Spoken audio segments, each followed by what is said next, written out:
વાત કરીએ ભરૂચના પરિયેજમાં કરોડોના ખર્ચે બનાવેલું નાળું ધોવાયું। લોકાર્પણ પહેલા જ વરસાદમાં નાળાનું ધોવાણ થયું। ભૂખી ખાડી પર બનાવવામાં આવ્યું હતું આ નાળું। પ્રથમ વરસાદમાં જ નાળું ધોવાતા ઉઠ્યા સવાલ। કામગીરીમાં ભ્રષ્ટાચાર આચર્યાનો લોકોનો આક્ષેપ। શ્રી બ્રહ્માણી કન્સ્ટ્રક્શનને આ નાળાની કામગીરી સોંપાઈ હતી। જો કે પ્રથમ વરસાદમાં જ નાળું ધોવાઈ જતા કરોડોના ખર્ચે બનાવેલું આ નાળું ધોવાતા ભ્રષ્ટાચારની ચાડી ખાતા હોય એ પ્રકારના દ્રશ્યો પણ સામે આવ્યા। આ નાળાનું કામ જ્યારે ચાલુ કર્યું ત્યારે મેં આ નીચેથી ડાયવર્ઝન આપ્યો। એ માટીની પાળ હતી, એ માટીની પાળ તોડીને નાખીને આ નીચેથી ડાયવર્ઝન આપ્યો અને નાળાનું કામ જ્યારે પૂરું થયું ત્યારે એ માટીની પાળ મેં બરાબર બનાવી ના, અને એ માટીની પાળ ના બનાવી ત્યાંથી પાણી અમારા ઘરો પાછળ આ બેસી જાય। તમે જુઓ, અને તંત્રોને અમારી વિનંતી છે કે તમે અમારી વાત ધ્યાનમાં રાખીને કંઈ કરો।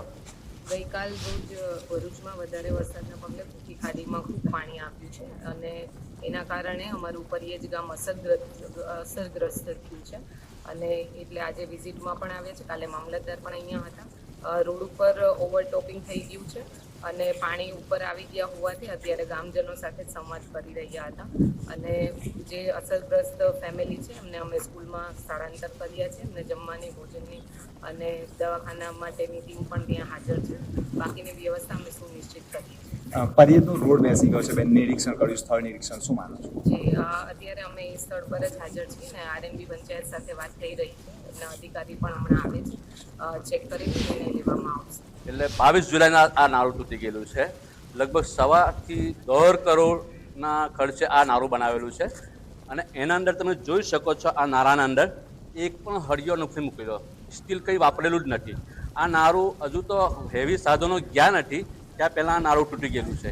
હવે આના ઉપર સાહેબ તમને ખબર છે કે અમારો બાળો સ્તંભ પરિયેજ રોડ બંધ થઈ જાય, બાળો સ્તંભ હિંગલ્લા અને ટંકારિયા પાલેજ રોડ બંધ થઈ ગયેલો છે।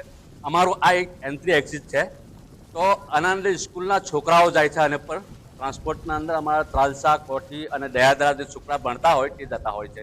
હવે આના કારણે ટ્રાન્સપોર્ટેશન બંધ થઈ જાય તો છોકરાઓનું ભવિષ્યનું શું?